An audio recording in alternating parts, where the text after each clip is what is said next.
So hello my dear lovely student, आप सभी का वेलकम है पीपीआई ट्यूटोरियल के यूट्यूब चैनल पे। और आज से हम लोग शुरू करने जा रहे हैं आपका डेली लाइफ क्लासेस, जो कि आपका यूट्यूब चैनल पे फ्री ऑफ कॉस्ट चलेगा। सो क्लासेस के बारे में आपको टाइम शेड्यूल और कौन सा सब्जेक्ट किस दिन होगा, उसके लिए आपको टेलीग्राम चैनल ज्वाइन करना होगा। टेलीग्राम चैनल का नेम है पीपीआई ट्यूटोरियल, स्क्रीन पर भी देख सकते हो, नहीं तो डिस्क्रिप्शन बॉक्स में लिंक है, उसको भी क्लिक करके आप जा सकते हो। जस्ट आपको पीपीआई ट्यूटोरियल सर्च करना होगा टेलीग्राम चैनल पर। वहाँ पर आपको फ्री ऑफ कॉस्ट सारा आपको क्लास का PDF, टाइम शेड्यूल और सही टाइम पे आने पे आपका टेस्ट भी कंडक्ट कराया जाएगा।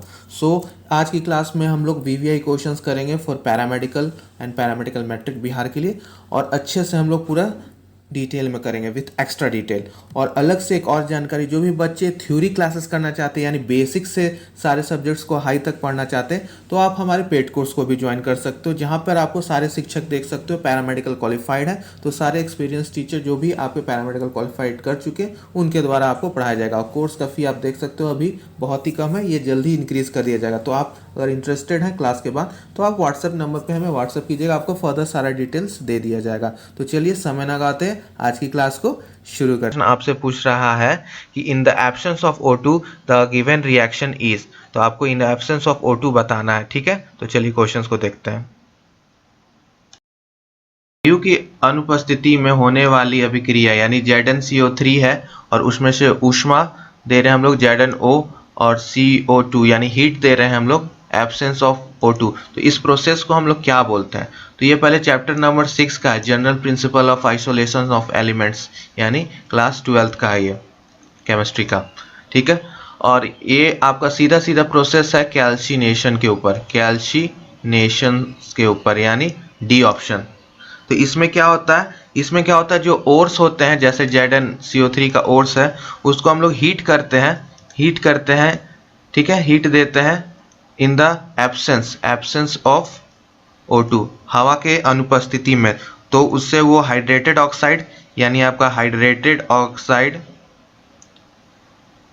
प्लस CO2 निकालता है। तो हाइड्रेटेड ऑक्साइड यानी एग्जांपल में ZnO, ठीक है, तो ZnO निकालता है।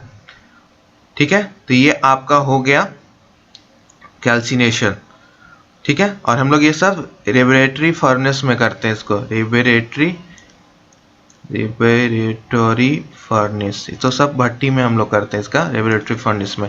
तो डी इसका हो गया, क्योंकि आप देख सकते हो रोस्टिंग है, रिडक्शन है, गैंगू फॉर्मेशन है, तो इसे सीधे पता चल जाता है कि ये चैप्टर नंबर 6 का क्वेश्चन है। ठीक है, तो एक एक करके मैं सारा एक्सप्लेन करूंगा कि रोस्टिंग का मतलब क्या होता है, रिडक्शन का मतलब क्या होता है, गैंगू फॉर्मेशन का गैंग्स फॉर्मेशन का क्या होता है, गैंग पार्टिकल्स। सो ये आपका कैल्सिनेशन का होता है कि in the absence of O2, जहां भी आ जाएगा कि अनुपस्थिति में वायु का, तो उस प्रोसेस को हम लोग कैल्सिनेशन बोलेंगे। और ये किस चीज़ का होता है, तो कॉन्सेंट्रेटेड ओर्स के हम लोग जब उसमें से कार्बन डाइऑक्साइड भी निकलना जरूरी है, तो ये तीन चीज़ जब हो जाएगा कि वायु अनुपस्थित है, हीट दे रहे हैं और CO2 निकल रहा है, तो कैल्सिनेशन में ही जाएगा। ठीक है, उस प्रोसेस को हम लोग कैल्सिनेशन ही बोलेंगे। तो ठीक है, नस्तापन भी बोलेंगे, डी। तो इसका करेक्ट आंसर हो जाएगा आपका डी। आई होप आपको ये प्रोसेस समझ में आ गया। एक बार चैप्टर नंबर 6 भी कीजिए, इस टाइप के रिएक्शन बेस्ड प्रश्न वहां से आ सकते हैं। तो roasting, reduction, gang formation, calcination. ठीक है, तो ये सब आपको मैं एक्सप्लेन करूंगा। चलिए नेक्स्ट क्वेश्चन पे चलते हैं, आगे एक्सप्लेन कर दूंगा मैं फिर से एक बार स्पेशल टॉपिक्स में। चलिए नेक्स्ट क्वेश्चन पे चलते हैं। नेक्स्ट क्वेश्चन आपसे पूछ रहा है कि सिडीराइट इज द ओर ऑफ। आपको बताना है कि सिडीराइट आपका किस चीज का ओर है। तो निम्नलिखित में से कौन सा एस आपका सिडीराइट कहलाता है? तो आपके ऑप्शंस है ए FeCO3, बी Fe3O4, सी CuFeS2 और डी है Fe2O3। तो आपको बताना है कि सिडीराइट कौन सा कहलाएगा, तो किसके ओर को हम लोग सिडीराइट कहते हैं। तो चलिए देखते हैं कि सिडीराइट यानी सिडीराइट आपका क्या कहलाता है। ठीक है, तो इसका करेक्ट आंसर होगा FeCO3। तो करेक्ट आंसर क्या होगा आपका ए, FeCO3 को हम लोग सिडीराइट्स बोलते हैं। और इसी से हम लोग यहाँ पे ये भी पता चलता है कि ओट्स के ऊपर 2020 में भी सवाल आ रखा था कि आपको बताना था कि कच्चे लोहे में, पिग आयरन, कास्ट आयरन में आपका सबसे ज़्यादा, ओट्स में मतलब आपका सबसे ज़्यादा कौन सा मात्रा में अशुद्धि के रूप में पाया जाता, तो उसका आंसर क्या था, कार्बन था। ठीक है, तो उसी प्रकार से आपको सभी ओट्स याद रखने चाहिए। बहुत सारे ओट्स हैं, जैसे मैं आपको और ओट्स के नाम कुछ बता रहा हूँ, जनरल ओट्स जो कि यूज हो सकते हैं। तो आपको बताना है कि किस चीज़ का, तो ये बताना है सिनेबार किसका है। सिनेबार चलिए बताइए चैट बॉक्स में, सिनेबार किसका है जल्दी। फिर उसके बाद आप बताइए कि गैलेना किसका है। फिर तीसरा आपका है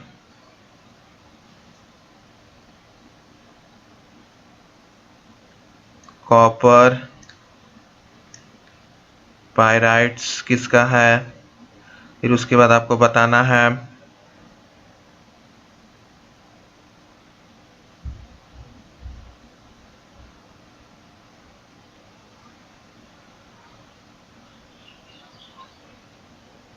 बॉक्साइड किसका है। ठीक है, ये सब बताइए आप। तो सिनेबार किसका है चलिए बता देता हूँ मैं, आंसर मैच करना है आप लोगों को, जिनका जिनका सही उनको वेरी गुड। सिनेबार किसका है HgS। गैलेना किसका है गैलेना PbS। कॉपर पायराइट्स यही है ऑप्शन नंबर सी का CuFeS2 कॉपर का एस्क है। बॉक्साइड किसका एल्यूमिनियम का एस्क है। ठीक है, तो ये था आपका कुछ ओर्स। ठीक है, तो इस तरह से जितने भी ओर्स दे रखे हैं आपको याद कर लेना है। ठीक है, तो ये था आपका चैप्टर नंबर 6 के ऊपर ही class 12 general principle of isolation of elements, ये भी उसी चैप्टर से है। तो ये चैप्टर से आपको ओर्स के ऊपर reactions, roasting, gang formations, reduction, calcination, ये सब सारा आएगा। ये है टॉपिक आपका। ठीक है, ये पढ़ लीजिएगा चैप्टर नंबर 6 से।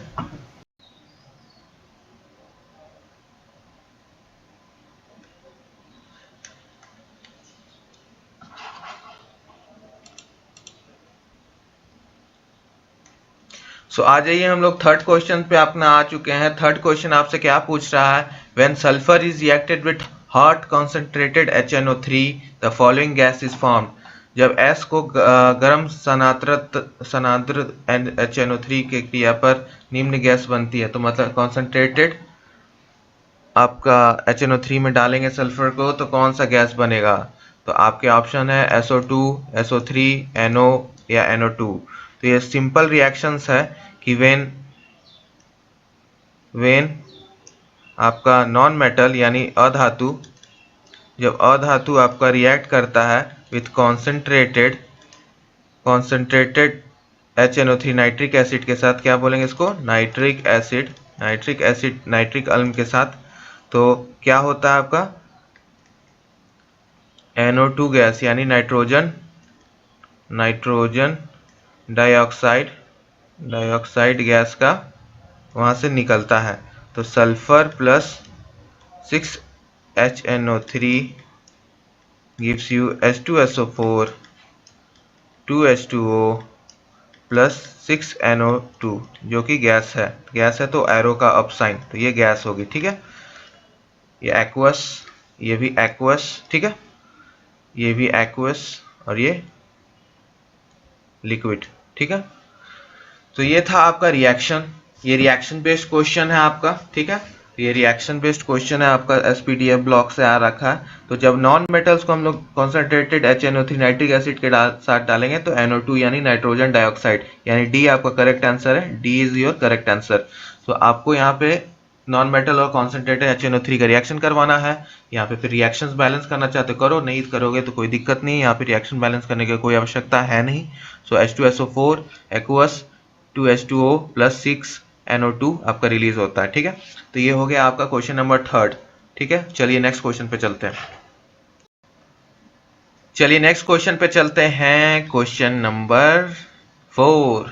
तो 4 पूछ रहा है which compound is called chloroform, यानी निम्नलिखित में से कौन सा यौगिक आपका क्लोरोफॉर्म कहलाता है। CH2Cl, CHCl3, CCl4, CH3Cl। तो क्लोरोफॉर्म को हम लोग क्या कहते हैं, CHCl3। ठीक है, इसका कॉमन नेम आपको होमवर्क है, सबको कमेंट करना है। केमिकल नेम इसका क्या बोलेंगे, क्लोरोफॉर्म तो हो गया इसका कॉमन नेम, इसका केमिकल नेम क्या बोलेंगे हम लोग। ठीक है, तो क्लोरोफॉर्म का नेमिंग कीजिए, IUPAC नेमिंग, और हमको बताइएगा। ठीक है, और CCl4 को जैसे हम लोग क्या बोलते हैं, फॉर एग्जाम्पल CCl4 का बता रहे हैं कार्बन टेट्राक्लोराइड। ठीक है, कार्बन टेट्राक्लोराइड। तो वैसे ही आपको इसका बताना है CaCl3 का और आपका A और D तीनों का बताना है। तो ये आपका होमवर्क है, सभी का मैं कमेंट्स चेक करूंगा, बहुत कम स्टूडेंट्स कमेंट्स में करते हैं, तो सबका काम है कि कमेंट्स में अपना आंसर दीजिए, ठीक है।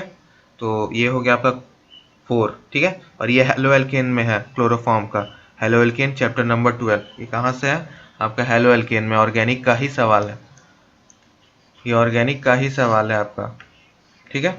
चलिए नेक्स्ट चलते हैं हम लोग। चलिए अब चलते हैं 5वां नंबर क्वेश्चन। 5वां नंबर आपसे क्वेश्चन है, which of the following will not add कर लीजिएगा, मेक Br2 सोल्यूशन कलरलेस। तो निम्नलिखित में से कौन सा आपका Br2 जल को रंगहीन नहीं करता है, ठीक है।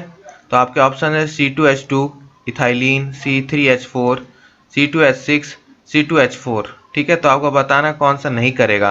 तो ये सिंपल आपको ब्रोमीन वाटर को रंगीन करने वाला, तो ये आपका सीधे हम लोग को याद आता है, ये ब्रोमाइन वाटर टेस्ट का है, यानी ब्रोमाइन वाटर टेस्ट का है। ये आपका हेलो एल्केन्स है क्लास 12, ठीक है। हेलो एल्केन क्लास 12 से आपका, जिसमें कि ब्रोमीन वाटर टेस्ट में हम लोग क्या करते हैं, तो डिटरमाइन करते हैं कि हाइड्रोकार्बन आपका सैचुरेटेड है, यानी सैचुरेटेड है कि नहीं, नॉन सैचुरेटेड है। तो ये चीज़ हम लोग इससे फाइंड आउट करते हैं, ठीक है।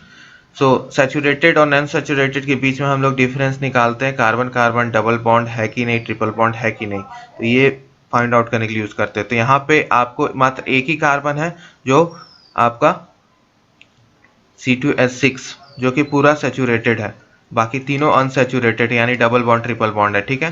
तो ये आपका C सही आंसर हो जाएगा। इसको रिएक्शन में भी अच्छा से देख लेते हैं कि फॉर एग्जांपल इथाइलिन का देख लेते हैं, C double bond C H H H H, इसमें हम लोग क्या डाल दिए, Br2, ठीक है। Br2 कैसा रहता है, ब्राउनिश रेड कलर का, ठीक है। और ये क्या है आपका इथाइलिन, इसका कॉमन नेम क्या है, एसिटिलीन, ठीक है। ये क्या बनाएगा आपका, इस तरह का कंपाउंड बनाएगा, H H H H Br और Br, तो ये इसको सैचुरेटेड कर देगा, सिंगल बॉन्ड में बना देगा। तो क्या बोलेंगे इसका नेमिंग, 1,2-डाई ब्रोमो इथेन, ठीक है। तो ये कलरलेस हो जाएगा, कलरलेस। तो ये इस तरीका से आपको डबल बॉन्ड और ट्रिपल बॉन्ड यानी अनसैचुरेटेड कार्बन्स को डिटेक्शन कराता है, जाके जुड़ जाता है Br और आपको उसको अल्केन्स में बदल देता है, अल्कीन और अल्काइन को अल्केन्स में कन्वर्ट कर देता है। क्या करता है, अल्कीन और अल्काइंस को अल्केन में कन्वर्ट कर देता है। तो ये आपका हो गया क्वेश्चन नंबर 5 का पूरा डिटेल एक्सप्लेनेशन, और ये आपका हेलो एल्केन्स चैप्टर नंबर 12 से पूछा गया है, सॉरी चैप्टर नहीं, क्लास 12 का हेलो एल्केन्स से पूछा गया, haloalkanes and haloarenes. तो वहीं पे ये टेस्ट है, और इस टाइप का टेस्ट मैंने बोल रखा है, bromine water test, alcohol test, haloform test, iodoform test, जितने भी हैंसबर्ग टेस्ट, जितने भी टेस्ट हैं रिएजेंट्स के साथ करते हैं, पूरा कर लीजिएगा, क्वेश्चंस पक्का आ सकता है और आएगा भी इस बार, कंफर्म ले लीजिए। एक टेस्ट मेरे ख्याल से इस बार टेस्ट एक ऑर्गेनिक केमिस्ट्री से पक्का रहेगा, ठीक है। तो इसको जरूर नोट कर लीजिए VVI में कि आपको टेस्ट से एक क्वेश्चन आ रहा है, ठीक है। चलिए नेक्स्ट क्वेश्चन पर चलते हैं। चलिए क्वेश्चन नंबर 6 में चलते हैं। क्वेश्चन नंबर 6 आपसे क्यों पूछ रहा है कि निम्नलिखित में से कौन सा एक विकृत स्पिरिट है, यानी प्रूफ स्पिरिट क्या है। तो ये हम लोग जानते हैं कि प्रूफ स्पिरिट क्या होता है। प्रूफ स्पिरिट 95% आपका इथाइल अल्कोहल C2H5OH और 5% आपका CH3COH यानी मिथेनॉल। इथेनॉल और मिथेनॉल दोनों मिला के आपका प्रूफ स्पिरिट बनता है। एक होता है रेक्टिफाइड स्पिरिट, इसका क्या रहता है कॉम्पोजिशन, इसका रहता है 95% अल्कोहल यानी इथेनॉल एंड 5% वाटर, ठीक है। तो ये आपका रेक्टिफाइड स्पिरिट हो गया। तो ये दोनों डिफरेंस है, इसको अच्छे से याद कर लीजिएगा कि आपका प्रूफ स्पिरिट क्या होता है, रेक्टिफाइड स्पिरिट क्या होता है। इसका करेक्ट आंसर क्या होगा प्रूफ स्पिरिट का, यानी आपका option number B is your correct option, B is your correct option. तो प्रूफ स्पिरिट का, रेक्टिफाइड स्पिरिट का मैंने बता दीजिए 95% अल्कोहल यानी 95% C2H5OH प्लस 5% आपका H2O, ठीक है। और इसमें क्या है 95% C2H5 और 5% मिथेनॉल, इथेनॉल प्रूफ, और रेक्टिफाइड हो गया आपका इथेनॉल प्लस वाटर। तो ये था आपका क्वेश्चन नंबर 6। आई होप आपको ये क्वेश्चन समझ में आ गया होगा। तो चलिए नेक्स्ट क्वेश्चन पे चलते हैं। और आगे जाने से पहले अभी तक टेलीग्राम चैनल नहीं ज्वाइन किया तो जाके फ़ौरन डिस्क्रिप्शन बॉक्स में लिंक है, जाके ज्वाइन कीजिए टेलीग्राम चैनल और वहाँ पे डिस्कशन कीजिए। डिस्कशन ग्रुप्स में क्वेश्चंस पूछिए, अपने डाउट्स पूछिए अपने, और सारे PDF नोट्स, क्लास के क्विजेस जो भी जैसे ही फॉर्म निकलेगा तो स्टार्ट करा दूंगा, तो क्विजेस वगैरह के लिए भी रेडी रहिए। टेलीग्राम चैनल ज्वाइन कर लीजिए। तो चलिए हम लोग नेक्स्ट क्वेश्चन पे चलते हैं। नेक्स्ट क्वेश्चन नंबर 8 आपसे क्या पूछ रहा है, which of the following polymer is a polyamide. इस टाइप का प्रश्न और भी एक बार आ चुका है, तो ये रिपीटेड प्रश्न है। ये मैं फिर से कह रहा हूँ, दोहरा रहा हूँ कि ये एक बार और आ चुका है, तो ये एक रिपीटेड प्रश्न है, ठीक है। तो ये रिपीटेड प्रश्न है पॉलीमर से, और पॉलीमर से मैंने कहा है कि एक प्रश्न रहेगा, नहीं तो बायोमोलिक्यूल से इस साल भी एक प्रश्न रहेगा। तो यहाँ से एक गारंटी है कि एक क्वेश्चन आपको रहेगा ही रहेगा। हो सकता है दोनों से एक एक रहे, तो 2 क्वेश्चन आपका पॉलीमर और बायोमोलिक्यूल्स क्लास 12 से आपका बनेगा ही बनेगा। तो निम्नलिखित में से कौन सा आपका बहुलक एक पॉलीएमाइड है, तो नाइलॉन, रबड़, विलकित रबड़ और टेरेलिन। तो टेरेलिन तो आपका पॉलिस्टर हो गया, रबड़ और वल्कित रबर क्या है ये आपको बताना है, और नाइलॉन 6 आपका एक पॉलीएमाइड है, ठीक है। नाइलॉन 6 एक पॉलीएमाइड है, ठीक है। नाइलॉन 6 आपका पॉलीएमाइड है, ठीक है। और किस चीज़ से बनता है ये नाइलॉन 6? कैप्रोलैक्टम और उसके वाटर के मिलन से। और नाइलॉन 6 करके एक है, वो किस चीज़ के वजह से बनता है? तो hexamethylene diamine with adipic acid. तो ये आपका नाइलॉन 6 और नाइलॉन 6 दोनों क्या आपका पॉलीएमाइड है। तो इस टाइप का क्वेश्चन आपको आ सकता है कि पॉलीएमाइड क्या है, नेचुरल रबर कौन सा है, नेचुरल प्रोटीन्स कौन सा है। तो ठीक है, ये सब आपको पूरा एकदम सारे पॉलीमर्स का नाम लिख के आपको याद करना होगा। उसका कॉम्पोजिशन किस चीज़ से बना हुआ है। फॉर एग्जाम्पल टेफ्लॉन किस चीज़ से बना हुआ है, कॉमेंट में बताइए टेफ्लॉन किस चीज़ से बना हुआ है, नेचुरल रबर किस चीज़ से बना हुआ है, ठीक है। तो ये सब आपको बताना है कि कमेंट करके कि क्या बना हुआ। तो ये चीज़ आपको इस तरीके से बायोमोलिक्यूल्स और पॉलीमर्स को पढ़ना है, ठीक है। तो पॉलीमर्स पढ़ने का आपको तरीका मैंने बता दिया। तो चलिए नेक्स्ट क्वेश्चन पे चलते हैं। और आज आपका क्लास एक और 4 बजे होगा, तो 4 बजे वाला क्लास भी सभी को करना है, ठीक है। इसी का पार्ट रहेगा, ठीक है, 2010 का। चलिए नेक्स्ट क्वेश्चन पे चलते हैं। क्वेश्चन नंबर 9 आपसे पूछ रहा है कि एक रिएक्शन दे रखा है कि C12H26 ऊष्मा आपका कन्वर्ट कर रहा है C7H16 प्लस C5H10। तो यह अभिक्रिया कहलाती है विघटन, क्रैकिंग, संश्लेषण या विस्थापन। तो ये वाला हम लोग जानते हैं कि बड़ा हाइड्रोकार्बन जब छोटे हाइड्रोकार्बन में टूटता है तो उसको हम लोग क्रैकिंग बोलते हैं। तो क्रैकिंग या पायरोलिसिस भी बोल सकते हो, पायरोलिसिस। तो ये आपका बी हो जाएगा, ठीक है। तो ये भी आपका ऑर्गेनिक से है, देख सकते हो 2010। सो आप लोग अच्छे से ऑर्गेनिक केमिस्ट्री को कर लीजिए, ये वाला तो समझ में आ गया। तो ऑर्गेनिक केमिस्ट्री को अच्छे से कर लीजिएगा। मैंने जिस टाइप से प्रश्न आते हैं आपको बता दिया, तो ऑर्गेनिक केमिस्ट्री को आपको नहीं छोड़ना है, ठीक है। और ऑर्गेनिक केमिस्ट्री आपका बहुत इंपॉर्टेंट पार्ट है। और एक क्लास आपका मैं जैसा कि बताया 4 बजे और है, तो 4 बजे में आपका एक और क्लास है, सबको उपस्थित होना है, ठीक है। 2010 का पार्ट 1 होगा। अभी मैंने पार्ट 2 करवाया क्योंकि ये इजी था। पार्ट 1 आपका 4 बजे होगा, तो पार्ट 2 मैंने अभी करा दिया। पार्ट 1 आपका शाम में होगा, तो वो वाला ज़्यादा इंपॉर्टेंट है, उसमें न्यूमेरिकल्स वगैरह थे, तो इसलिए मैंने उसको 4 बजे कर दिया उल्टा, ठीक है। तो आप लोग 4 बजे वाला क्लास जरूर कीजिएगा, ठीक है। सभी को उपस्थित हो जाइएगा 4 बजे, ठीक है। चलिए कैसा लगा क्लास कमेंट बॉक्स में बता दीजिएगा। तब तक के लिए पीपीआई ट्यूटोरियल को सब्सक्राइब, लाइक और शेयर जरूर कर दीजिएगा। शेयर आप बहुत कीजिएगा क्योंकि सपोर्ट की आपकी बहुत आवश्यकता है। ज़्यादा से ज़्यादा शेयर कीजिए चैनल को, ठीक है। शेयर बहुत ज़रूरी है, ठीक है। कमेंट्स लाइक तो आप लोग करते ही हो, वो देख के अच्छा लगता है। शेयर भी कीजिए, ठीक है। तब तक के लिए पीपीआई ट्यूटोरियल पे बने रहिए। Bye bye, take care and keep studying. 4 बजे मिलते हैं, चलिए बाय।